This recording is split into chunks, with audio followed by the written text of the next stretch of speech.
নমস্কার বন্ধুরা, আমার এভরিডে স্পেশাল ইউটিউব চ্যানেল আর ফেসবুক পেজে আপনাদের সকলকে স্বাগত জানাই। আশা করি সকলে ভালো আছেন। এখন ফাল্গুন মাস, এই ফাল্গুন চৈত্র 2 মাস ধরেই আমরা নিম বেগুন ভাজা বাড়িতে সকলেই খেয়ে থাকি। তো এই নিম পাতা দিয়ে বেগুন ভাজা আমরা কিভাবে রান্না করব সেটা আজকে দেখে নেব। তো এর উপকারিতার কথা আমরা তো সকলেই জানি। এটা বানানোর জন্য প্রথমে আমি বাজার থেকে যে কচি নিম পাতা কিনে আনা হয়েছিল সেখান থেকে পাতাগুলোকে ভালো করে বেছে নেব। দেখুন, বেশিরভাগ পাতায় লাল রয়েছে, অর্থাৎ পাতাগুলো একদমই কচি। কচি পাতাগুলো নেব আর ডালগুলোকে আলাদা করে আমরা ফেলে দেব।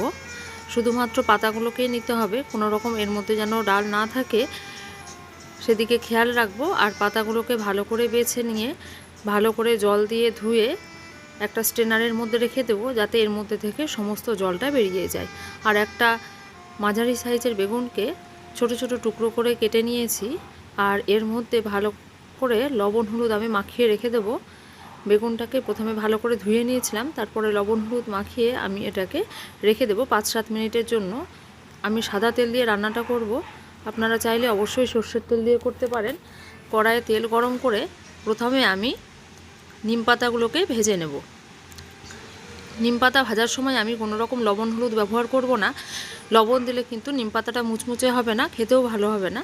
তো আমি শুধুমাত্র নিম পাতাটা আগে ভালো করে মুচমুচে করে ভাজা করে তুলে নেব।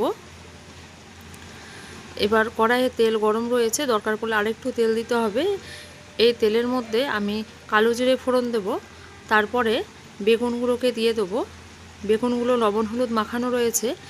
তো এবার গ্যাসের ফ্লেমটাকে কম করে দিয়ে ঢাকা দিয়ে আমি বেগুনটাকে ভাজা করে নেব। অবশ্যই ঢাকনা ব্যবহার করতে হবে, তবেই কিন্তু বেগুনগুলো সফট হবে।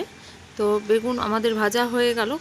এবার ভেজে রাখা নিম পাতাগুলো এর সাথে মিশিয়ে দিয়ে আরও কিছুক্ষণ সময় ধরে নাড়াচাড়া করে নেব, ভালো করে যাতে নিম পাতাগুলো বেগুনের সাথে মিশে যায় সেদিকে লক্ষ্য রাখবো। আমাদের নিম পাতা বেগুন ভাজা একদম রেডি হয়ে গেছে। আর গরম গরম ভাতের সাথে খেতে বেশ ভালো লাগবে। আপনারা সকলে এটা ট্রাই করবেন।